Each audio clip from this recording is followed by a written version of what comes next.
Black and white நேயர்களுக்கு வணக்கம். அரசியல் சூத்திரம் நிகழ்ச்சியில் மூத்த பத்திரிகையாளர் சுவாமிநாதன் நம்முடன் இணைகிறார். வணக்கம் சார். வணக்கம்.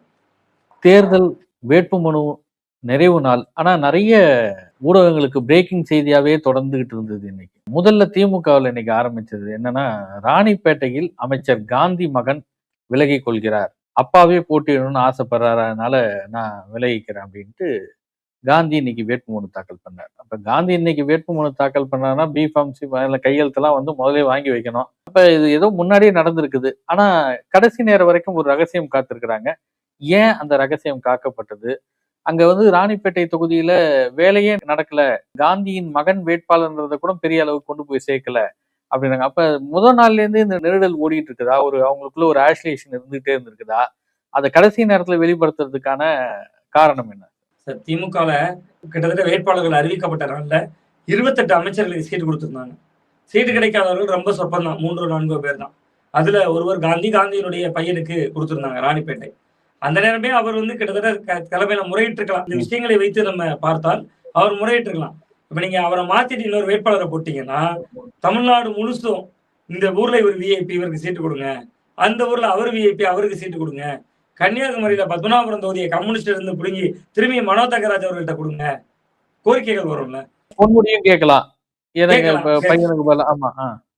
ஆமா, அந்த மாதிரியான அழுத்தங்கள் தான் அவருக்கு முதல்வர் அவர்கள் யோசிச்சிருக்கலாம். சோ அப்ப அவர் என்ன நினைச்சிருப்பாருன்னா, ஒரு பாதுகாப்பான ஆட்டம் ஆடுவோம், கடைசி நாள்ல சொல்லிட்டு போலாம், கடைசி நாள்ல மாத்திட்டு போலாம், அதுவரையும் இருக்கட்டும் அப்படின்னு அவர்களுக்குள்ள நீங்க சொன்னது மாதிரி அந்த படிவங்களை எல்லாம் பூர்த்தி செய்து கொடுத்து வெளியில் சொல்லாமல் இருந்திருக்கலாம். நீங்க சொன்ன மாதிரி அவங்க தேர்தல் வழியும் பார்க்கலையாங்க, பையன் பேரை போட்டு. சோ அப்ப அவர்களை பொறுத்தவரை அவர்கள் தெளிவான ஒரு களமாடுதலை தான் ஆடி இருக்காங்க. ஒருவேளை இது முன்கூட்டியே மு.க. ஸ்டாலின் அவர்கள் செய்திருப்பார்னா, கிட்டத்தட்ட ஒரு 2வது நாள்லயே 3வது நாள்லயே வேட்பாளர் மாத்திருப்பாருன்னா, அதுவே ஒரு அறிகுறியா மாறி இருக்கும். நீங்க கடைக்கோடி கன்னியாகுமரி வரைக்கும் வரிசையா அந்த வேட்பாளருக்கு மாத்துங்க, இந்த வேட்பாளரை மாத்துங்கன்னு போர்க்கொடி பிடிச்சிருப்பாங்க. அது இன்னும் குடைச்சல் ஏற்படுது. ஏற்கனவே ஒரு பக்கம் கூட்டணி கட்சிகளுக்கு தொகுதி ஒதுக்குறதுல பிரச்சனை, கூட்டணி கட்சிகளுக்கு இடங்களை ஒதுக்குறதுல பிரச்சனை, அதுக்கடுத்து தன்னுடைய வேட்பாளர்களை அறிவிச்சதுலையும் குழப்பம்னா ரொம்ப திமுகவின் மீதான அந்த ஒரு திமுகனா ஒரு மு.க. ஸ்டாலின் அவர்கள் தான் இன்னைக்கு அதிகார மையம் அப்படின்னு இருக்காருல்ல, அதை தக்க வைக்கணும்ல அவருக்கு. சோ அந்த இடம் மு.க. ஸ்டாலின் அவர்களுடைய வியூகம் அப்படின்னு தான் நான் பாக்குறேன். அது தெளிவான வியூகமாகத்தான் பார்வையில் படுகிறது. இப்ப நீங்க சொல்ற மாதிரி திமுக கூட்டணியில் இந்த குழப்பங்கள் கொஞ்சம் ஓடிட்டே தான் இருக்கு. ஏன்னா திருமாவளவன் காட்டுமன்னார் கோயில் அறிவிச்சார், அப்புறம் காட்டுமன்னார் கோயில்ல நான் போட்டியிடல அப்படின்னு காங்கிரஸ்ல இருக்கிறதுக்கு வேட்பாளராக நிறுத்துறார். இந்த மாதிரி ரொம்ப ஒரு ஷாக்கிங்கான விஷயங்கள்லாம் தொடர்ச்சியா திமுக கூட்டணின்னு ஏதாவது ஒண்ணு ஓடிட்டு இருக்குதா? ஆமா சார், நிச்சயமா. திமுக கூட்டணியை பொறுத்தவரை சார், நீங்க கொள்கை கூட்டணி, ஒரு மத சார்பற்ற அணி, இதுதான் அவர்களுடைய தொடர் வெற்றிக்கு அடித்தளம். கிட்டத்தட்ட 2019, 21, 24. ஆனா இந்த தேர்தலில் என்னைக்கு தேமுதிக உள்ள வந்தாங்களோ அன்று முதலே அங்கே சர்வ குழப்பம் அடித்தளம் விட்டு விட்டது. நீங்க நம்ம உடைத்து பேசுறதா இருந்தா 44 தொகுதிகள் பட்டியல் சமூக மக்கள் மட்டும் சந்திக்கக்கூடிய தனி தொகுதிகள், 2 தொகுதிகள் பழங்குடி தொகுதிகள், அப்ப 46 தொகுதிகள் ரிசர்வ் தொகுதிகளா இருக்கு. திருமாவளவன் அவர்களுக்கு கொடுத்துருக்கிறது 8 சீட்டு, பிரேமலதா விஜயகாந்த் அவர்களுக்கு கொடுக்கிறது 10 சீட்டு. அப்ப அது அவருக்கு மன ரீதியாக அது எவ்வளவு பெரிய தாக்கத்தை ஏற்படுத்தும். ஒரு ராஜ்யசபா விட்டுட்டீங்க. ஆமா, ஒரு ராஜ்யசபா உறுப்பினர் வேற, அதுவும் சாதாரண விஷயம் இல்லையா. ராஜ்யசபா உறுப்பினர் என்பது தேமுதிகவுடைய பிறந்த நாள் முதல் கனவு, அது உருவான நாள் நான் சொல்றேன். தேமுதிக என்னைக்கு பிறந்ததோ அன்றிலிருந்து கனவு சுதீஷ ராஜ்யசபா உறுப்பினர் ஆக்கணும் என்பது. அப்ப அந்த பெருங்கனவோடு அவர்கள் அதற்கும் காத்திருந்தாங்க. அப்ப அதையும் நிறைவேற்றி கொடுத்து நீங்க 10 சீட்டும் கொடுத்ததுல இருந்தே சர்வகுழப்பம் ஆரம்பித்து விட்டார். திருமாவளவன் அவர்களுக்கு அதிலேயே முதல்ல மன வருத்தம். நீங்க இன்னும் நம்ம சொன்னா திருமாவளவன் அவருடைய மன வருத்தம் இந்த பக்கத்து இலைக்கு பாயசம் ஊத்துன்னு சொல்ற மாதிரி. அது என்ன பக்கத்து இலைக்கு பாயசம் ஊத்துனா, ஆட்சியில் பங்கு அதிகாரத்தில் பங்கு. அதை முதல்ல ஒழிச்ச கட்சி விசிக தான். அதுல யாருக்கும் மாற்று கருத்து இல்லை, மறைக்க முடியாது. முதல்ல ஒழிச்சது விசிக தான். திமுகவுக்கு எதிராக கள்ளக்குறிச்சியில கள்ளச்சாராய மாநாடு நடத்த நாள் குறித்தவரும் விசிக தான். பட் கடைசி நேரத்துல அதை மத்திய அரசுக்கு வலியுறுத்தல பார்த்துறாரு. அப்ப அது மட்டும் இல்ல, இன்னொன்னு திமுகவோட அவருக்கு இருக்கிற முரணை பாருங்க. அங்க யாரெல்லாம் திமுகவுக்கு நெருக்கமாக இருந்தார்களோ, ஆளூர் ஷானவாஸ் உட்பட யாரெல்லாம் சட்டமன்றத்துல திமுகவுக்கு அனுசரணையாக பேசினாலும் அவங்களுக்கு எல்லாம் சீட்டு கொடுக்கல. அப்ப அவருக்கு அந்த 8 இடம் என்பதிலையும் அவருக்கான முரண் இருக்கு. இன்னொரு இடம் நீங்க கவனிச்சீங்கன்னா தெரியும், அவர் ஒரு வீடியோ வெளியிட்டு இருந்தார். அந்த வீடியோல ஏன் தன்னோட எம்எல்ஏக்களுக்கு சிலருக்கு சீட்டு கொடுக்கலன்னு சொல்லுவார். அப்ப நான் நாகப்பட்டினமே மீண்டும் கிடைச்சிருந்துச்சுன்னா ஷானவாஸ் அவர்களுக்கு கொடுக்க விரும்பினேன், ஆனா நாகப்பட்டினத்தில் ஷானவாஸ் போட்டியிட விரும்பவில்லை என்று எனக்கு தகவல் வந்தது, என்னிடம் சொன்னார்கள். அப்ப யார் சொன்னா? திமுக கூட்டணி பேச்சுவார்த்தை நடக்கிறப்ப ஷானவாஸ் நாகப்பட்டினத்துல போட்டியிட விரும்பலன்னு திருமாவளவன்கிட்ட சொல்றாங்க. அப்ப அந்த இடம் எவ்வளவு நெருடலா இருக்கும். நம்ம கிட்ட வேலை செய்கிற ஒருத்தர் அவரை பத்தின மதிப்பீடு நமக்கு தெரியாம இன்னொருத்தர் சொன்னா எப்படி இருக்குமோ அதை விட மோசமான நடவடிக்கைகள் இது. அவருக்கு அப்ப 2, 3 மனத்தாங்கல்கள் இருக்கு. ஒன்று, நம்மோடு இருப்பவர்கள் திமுகவோடு சிநேகமா இருக்காங்க. ஒன்று, சரி திமுகவோட சிநேகமா இருங்க, தப்பு இல்ல. திமுக நம்மை எப்படி நடத்துகிறது? 8 சீட்டு விசிகாவுக்கு, 10 சீட்டு தேமுதிகவுக்கு. கிட்டத்தட்ட தொகுதிகளுக்கு சார் உடைத்து சொல்றேன் சார், 500 ஓட்டு 1000 ஓட்டு தானே சார் இருக்கு ஒவ்வொரு தொகுதியிலையும். நீங்க விருதுநகர் மாவட்டத்துல இருக்காங்க, தர்மபுரியில இருக்காங்க தேமுதிக, கள்ளக்குறிச்சி போன்ற சுற்றுவட்டார பகுதிகளில் இருக்கலாம், 5000 ஓட்டு இருக்கலாம், 3000 ஓட்டு இருக்கலாம். அதுக்கு 10 சீட்டு. நீங்க இந்திய கம்யூனிஸ்ட் மார்க்சிஸ்ட் கம்யூனிஸ்ட் குறைக்கிறீங்க. 3 சம்பவங்கள் திருமாவுடைய மன வருத்தம் சொல்றேன் சார். ஒன்னு, அவருடைய எம்எல்ஏக்களுக்கு எங்கு சீட்டு வழங்கப்படும் என்பது திமுக குழு சொல்றாங்க. சானவாஸ் இங்க போட்டியிட விரும்பலங்கிறாங்க. ஒன்று. 2வது மிக முக்கியமா, திருமாவளவன் அவர்களுக்கு என்ன மன வருத்தம்னா, நன்றாக கவனிச்சா ஒரு விஷயம் சொன்னார் சார். கம்யூனிஸ்டுகளுக்கு தொகுதி ஒதுக்கப்பட்ட அன்னைக்கு சொன்னார், மத எதிர்ப்புவாத சக்திகளுக்கு 18 எம்எல்ஏக்கள், அவருக்கு 8, 2 கம்யூனிஸ்ட் கட்சிகளுக்கும் 10. அந்த ஆட்டத்தில் அவர் மதிமுகவே பிற கட்சிகளே சேர்க்கல. கவனிச்சீங்கன்னா தெரியும். மதவாத எதிர்ப்பு சக்திகளுக்கு 18 சீட்டுங்கிறார். ஒன்று, அது ஒரு நிலை. 3வது, மக்கள் நீதி மையம் இந்த தேர்தலை இப்படியான ஒரு சூழல் ஏற்பட்டதுக்கு அவரது வருத்தம் தெரிவிக்கிறார். ஸ்டாலின் அவர்கள் பாராட்டுறாரு கமலஹாசன் அவர்களை. என்னோட 2 கண்ணையும் குத்தி குருடாக்கிட்டு, நல்ல வேலை பாங்க, நடந்த எந்த தப்பையும் நீ பார்க்கல அப்படின்னு சொல்ற மாதிரி டார்ச் லைட்டை நல்லா போயிட்டு இருக்க அந்த பல்பை பீஸ் ஆக்கி விட்டுட்டு நீங்க அதுக்கு நன்றி தெரிவிச்சு ஸ்டாலின் அவர்கள் எழுதுறாரு சோசியல் மீடியால. களச்சூழலை புரிந்து கொண்டார். கமலஹாசனும் அதை வரவேற்றுட்டார்.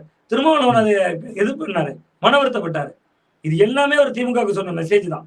காட்டுமன்னார் கோயில்ல தான் போட்டியிட போறேன்னு சொன்னதும் திமுகவுக்கு சொன்ன மெசேஜ் தான். அந்த மெசேஜ்ல இன்னொரு வரி வச்சிருந்தாரு, வரும் சட்டமன்ற தேர்தல் தமிழகத்தின் திசைப்போக்கை தீர்மானிக்கக்கூடிய தேர்தல். அப்ப அவருக்கு பல கணக்குகள் இருந்தது. பட் திமுக தொடர்ந்து அழுத்தம் கொடுத்து அவர்கிட்ட ஏதோ ஒரு வகையில அவர் செட்டில் பண்ணி சமரசம் செய்து சரி விடுங்க அப்படின்னு சொல்லியிருக்காங்க. அப்ப கூட அவர் ஏதாவது ஒரு வித்தியாசமா ஏதாவது செய்யணும்னு சொல்லிதான் காட்டுமன்னார் கோயில்ல காங்கிரஸ்காரருக்கு வாய்ப்பு கொடுத்திருக்காரு. ஏன்னா அவர் ஒரு மிகப்பெரிய தலித் தலைவர்களுடைய ஒருவருடைய வாரிசு என்கிற அடிப்படையில அந்த இடம் அவருக்கு ஏற்புடையதான். பட் திமுக கூட்டணியில் இன்னமுமே மன ரீதியாக பல குழப்பங்கள் இருக்கு சார். அதே தான் திரும்ப அவர்களுடைய இந்த வேட்பாளர் தேர்வு, வேட்பாளர் மாற்றம், தானே போட்டியிடுவதாக சொல்லிவிட்டு பின்வாங்கிறது. அப்போ ஒரு திமுக தான் பேசியதாக சொல்றாங்க.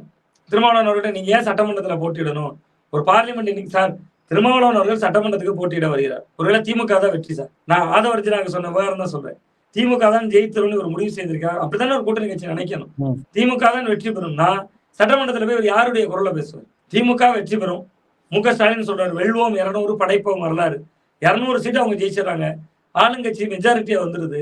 மு.க. ஸ்டாலின் அவர்கள் நடுநாயகத்துல இருக்காரு. மு.க. ஸ்டாலின் அவர்களை விமர்சித்து திருமாவளவன் அவர்கள் என்ன பேசுறாரு? வேல்முருகனுடைய நிலைமை என்ன? இன்னைக்கு தமிழக வாழ்வுரிமை கட்சி வேல்முருகன் அவருடைய நிலைமை என்ன? அப்ப எதிர் அரசியல் செய்ய முடியாது. நீங்க கூட்டணிக்குள்ள இருந்துட்டு ஒன்று வெற்றிக்கு பின்பு கூட்டணியை உதறுவது, அப்படின்னாதான் எதிர் அரசியல் செய்ய முடியும். வேல்முருகன் அதான் செஞ்சாரு. கூட்டணிக்குள்ள இருந்த போதே குடைச்சல் கொடுத்தாரு. அப்பாவுக்கு அவருக்கு எவ்வளவு சண்டை வந்துச்சு நம்ம பார்த்தோம். சோ திருமாவளவன் அவர்கள் மன வருத்தத்தில் இருக்கிறார். இப்ப கடைசி திமுக ஏதோ ஒன்று பேசி நீங்க இந்த தேர்தலில் போட்டிட்டீங்கன்னா ஏன்னா தொடர்ந்து பேசுபொருளாகிறது. நம்மளே பல இடங்கள்ல நான் சொல்றேன், திருமாவளவனுடைய அரசியல் கணக்கு ஒருவேளை மைனாரிட்டி அரசு அமைந்து விட்டால், யாரோ 2 பேரும் அமைச்சராகிறதுக்கு மைனாரிட்டி அரசு நான் திமுக தான் சொல்றேன். அவர் அதுக்காக பாஜக பக்கம் போக மாட்டார். கொள்கைவாதி, ஒரு சித்தாந்தவாதி, அதுல எல்லாம் எந்த சந்தேகமும் இல்லை. பெரிய மனக்குழப்பம், பெரிய நெருக்கடியில திருமாவளவன் அவர்கள் இருக்காரு. இன்னொன்னு சொல்றா பாருங்க, வேட்பாளர்கள் எல்லாம் நானே தேர்வு செஞ்சேன், அடுத்த பண்ணல இருந்து கமிட்டி நீங்க தீர்மானம் செஞ்சு தரணும் அப்படின்னா எந்த தலையீடும் இல்லாம தேர்வு செய்திருக்கிறார் அர்த்தம். திமுக எப்படின்னா தேசிய கட்சிகள்ல நீங்க ஒரு பார்வை, பாஜக இன்னைக்கு வேட்புமனு தாக்கல் பண்ணிருக்கு. பாஜக வேட்பாளர்களுக்கு எல்லாம் வேறு வேறு மாநிலத்திலிருந்து முதலமைச்சர்கள்லாம் இந்த வேட்புமனுவை தாக்கல் செய்யறதுல வந்திருக்காங்க. இது தமிழ்நாட்டுல முதல் முறையா பாக்குற ஒரு பார்வையா இருக்குது. ஏன்னா பிரச்சாரத்திற்கு சில தொகுதிகளுக்கு வேறு மாநில முதலமைச்சர்கள்லாம் வந்திருப்பாங்க. ஆனா வேட்புமனு தாக்கலுக்கு வர்றாங்கன்றது என்ன சிக்னிபிகன்ட் கொடுக்குறாங்க சார்? சார் அதாவது சார் இது ஒரு வகையான செய்தியை கடத்துறாங்க. அதாவது ஒவ்வொரு வேட்பாளரையும் முக்கியத்துவமான மனிதர்களாக காட்டுறது. நீங்க ஒரு உதாரணத்துக்கு எடுத்துக்கிட்டீங்கன்னா, நீங்க முதல்வர்கள் சொன்ன மாதிரியே கிட்டத்தட்ட கன்னியாகுமரியில விஜயதரணி இன்னைக்கு வேட்புமனு தாக்கல் செஞ்சாங்க. சுரேஷ் கோபி வர்றாங்க அவங்களோட, கிட்டத்தட்ட மத்திய அமைச்சர், கேரளாவை சேர்ந்தவர், மத்திய இணை அமைச்சர். இப்படி அந்தந்த பிராந்தியங்களுக்கு ஒவ்வொருத்தர விஐபி அனுப்புறப்ப நீங்க திமுக அதிமுக கிடையாது லைம் லைட்ல உங்களுக்கு தெரிவாங்க, ஒரு பிரகாசமாக தெரிவாங்கல்ல. இவர் பாருங்க, இவர் வேட்புமனு தாக்கல் வரும்போது அந்த மாநிலத்திலிருந்து முதல்வரை கூட வந்தாரு. இது எல்லாமே ஒரு வகையான ஒரு செய்தியை சொல்றதாம். பாருங்க, அவருக்காக ஒரு சிஎம்ஏ வருவாருங்கும் போது களத்துல திமுக நாளைக்கு வேலை செய்யும் போது, தீவிரமா வேலை செய்யும் போது, இவரு சாதாரண ஆள் இல்லைங்க, இவருக்கு உங்க தளபதி ஆதரவு இருக்குன்னா இவருக்கு அந்த மாநிலத்தினுடைய முதல்வரே இவருக்கு பின்னாடி இருக்காரு, ஒரு செய்தியை கடத்துறது தானே. அந்த நோக்கிதான் அவர்கள் நகர்த்துறாங்க. பாஜக RSS பொறுத்தவரை அடுத்த 50 ஆண்டுகள் கழித்து என்ன செய்ய வேண்டுமோ தங்களுடைய செயல் திட்டங்கள் என்னதோ அதைத்தான் இப்ப செய்வாங்க. சோ அவர்களுடைய எண்ணம் தமிழகத்துல காலூன்றுவது. அது ஒரு 5 சீட்டோ 10 சீட்டோ முதல்ல ஊன்றுவது. நீங்க 4க்கு மேல கூட ஒண்ணு வந்தாலே பாஜக வெற்றி தானே. சோ அவர்கள் அந்த அணுகுமுறைக்காக ஒரு பிரகாசமாக தங்களுடைய வேட்பாளர் தெரியணும். நீங்க திமுக வேட்பாளர் ஏற்கனவே எம்எல்ஏவாக இருந்திருப்பாங்க, மினிஸ்டரா இருக்கிறவங்க இருப்பாங்க. 16 தொகுதிகள் அப்படிதான் போட்டியிட போகுது. கிட்டத்தட்ட பாஜக அலையன்ஸே கிட்டத்தட்ட 16 தொகுதிகள் அதிமுக இல்லாத கட்சிகள் மினிஸ்டர் தொகுதியை சந்திக்க போறாங்களே. சோ அப்ப அவர்களுக்கு இணையான ஒரு பலம் இருக்கிற மாதிரி காட்டுறதுக்கான ஒரு தோற்றம். இன்னொன்று வேட்பாளருக்கு ஒரு நம்பிக்கையை தரது. நீங்க வேட்பாளருக்கு அது எவ்வளவு பெரிய நம்பிக்கையா இருக்கும். ஒரு சாமானிய நபரா இருப்பாரு. ராமசீனிவாசனை நீங்க ஒரு உதாரணத்துக்கு எடுத்துக்கிட்டாலும் பேராசிரியர், அவர் வெற்றியை பதிவு செய்தவர் இல்லையே, சட்டமன்றத்திலேயோ நாடாளுமன்றத்திலேயோ. கடந்த நாடாளுமன்ற தேர்தலில் கூட தோல்வி அடைந்தவர் தான். அவர் கூட ஒரு முதல்வர் வந்து நிக்கிறப்ப இந்த முதல்வர்லாம் நம்மளை மதிச்சு வந்துட்டாரு, சோர்ந்துடவே கூடாது, தீவிரமா வேலை செய்யணும்னு தொண்டர்கள் கிட்டே அது ஒரு உற்சாகத்தை தரும். இதுக்கெல்லாம் சேர்த்த நடவடிக்கை அப்படின்னு தான் அதை நான் பாக்குறேன். பாஜக இப்படி ஒரு நம்பிக்கையை தோற்றத்தை ஏற்படுத்துறதுக்கு முயற்சிக்கிறது அப்படின்னு பார்த்தாக்க, இன்னொரு பக்கம் காங்கிரஸ்ல பிரவீன் சக்கரவர்த்தி ஏன் காங்கிரஸ்க்குள்ள வேட்பாளர் அதிருப்தி எல்லாம் இருக்குது அப்படின்னு கேட்டா, தொகுதி எண்ணிக்கை குறைவா இருக்கிறது தான் காரணம். காங்கிரஸ் தன்னுடைய பலத்தை தானே உணரவில்லை. அது அனுமார் மாதிரி இருக்குது. அனுமார் தன் பலத்தை உணராத மாதிரியே இருந்துச்சு. காங்கிரஸ் செய்த தவறு. ஒரு பக்கம் சின்ன தோசையை கொடுக்குறாங்க, அதை பங்கிட்டுக்குங்கன்றாங்க. இன்னொரு பக்கம் கல்யாண விருந்தே கொடுக்கறதுக்கு தயாரா இருக்கிறாங்க, கூப்பிட்டாங்க.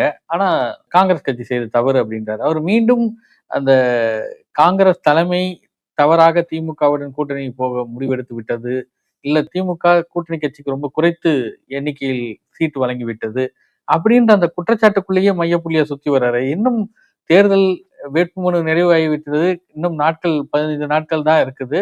இந்த கட்டத்தில் இந்த குற்றச்சாட்டை மேலோங்கிட்டே இருந்தா களத்தில் அது எப்படி எதிரொலிக்கும்? இல்ல சார், பிரவீன் சக்கரவர்த்தியினுடைய குரல் இனிமேல் கவனிக்கப்படாதுன்னு தான் நான் பாக்குறேன். ஏன்னா அவர் வந்து கிட்டத்தட்ட புலம்பலின் வெளிப்பாடுங்கிறேன் நான். கிட்டத்தட்ட ஜோதிமணி அவர்களா இருக்கலாம், பிரவீன் சக்கரவர்த்தி அவர்களா, மாணிக்கன் அவர்களாம் வந்த பொறுப்பையே வேண்டாம்னு வந்தவர் தானே.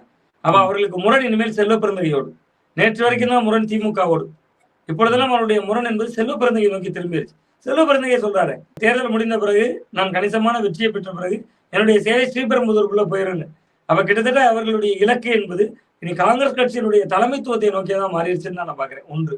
இன்னொன்று, அவர் சொல்வதை போல 28 சீட்டு வாங்கியிருக்காங்க. இந்த 28க்கு வேட்பாளர் அறிவிக்கிறதுக்குள்ளேயே காங்கிரஸ் கட்சியை கண்ண தள்ளிடுச்சு. விளவங்கோடு தொகுதி எடுத்துக்கிட்டீங்கன்னா மலையாளியை விட்டுட்டாங்கிறாங்க சொந்த கட்சியில. அங்க ஒரு தொகுதியை எடுத்துக்கிட்டா நேற்றுதான் கட்சியில சேர்ந்தாரு பாமக குடும்பத்துல இருந்து, அவருக்கு போய் சீட்டு கொடுத்துட்டாங்கிறாங்க. ஜோதிமணி அவர்கள் சீட்டெல்லாம் விற்பனைக்கு வந்துருச்சுங்கிறாங்க. 28 சீட்டுக்கே இந்த பாடம் இருக்கு. நீங்க நேர் பாதி அப்படிங்கக்கூடிய இடம் அவர் எதை சொல்றாருன்னு உங்களுக்கு தெரியும், எனக்கு தெரியும். தாவேக்காவை சொல்றாரு. ஒருவேளை தாவேக்காவோடு காங்கிரஸ் சேர்ந்திருந்தா பிரவீன் சக்கரவர்த்தியினுடைய வேலை அவர்களுக்கு வேட்புமனுக்கு எழுதி கொடுக்கறதா இருந்திருக்கலாம். ஏன்னா அங்க அந்த பிரச்சனைக்கு தான் தீர்க்க ஆள் தேவை. பிரவீன் சக்கரவர்த்தியினுடைய காய் நகர்த்தல் என்பது தமிழக காங்கிரஸ் கட்சியுடைய தலைமையை அவர் உதாசீனப்படுத்துகிறார். இதை திமுகவை நான் பார்க்கல. ஏன்னா நீங்க குறைவான தோசையை வாங்கிட்டீங்க, பெரிய கிடா விருந்தே காத்திருந்துச்சு என்பதெல்லாம் இனி அவர் திமுகவை விமர்சிப்பதாக எனக்கு தோன்றவில்லை. செல்வ பெருந்தகையை நோக்கி கேள்வி எழுப்புகிறார். அது காங்கிரஸ் கட்சிக்குள்ள ஏதோ ஒரு பிரளயம் இருக்கிறது, அது தேர்தலுக்கு பின்பு வெடிக்கும் அப்படிங்கிறதான் பாக்குறேன். அதுக்கான முன்னோட்டம் தான் கிட்டத்தட்ட ராகுலின் குரலா தான் பிரவீன் சக்கரவர்த்தி தொடர்ந்து ஒழித்து வருகிறார். அது நமக்கே தெரியும் எல்லாருக்குமே. அந்த குரலாகத்தான் இதை பார்க்கிறேன். செல்வ பெருந்தகை அவர்களுக்கான எச்சரிக்கை மணி அப்படின்னு தான் இதை நான் பார்க்கிறேன். நன்றி சார். ரொம்ப நன்றி.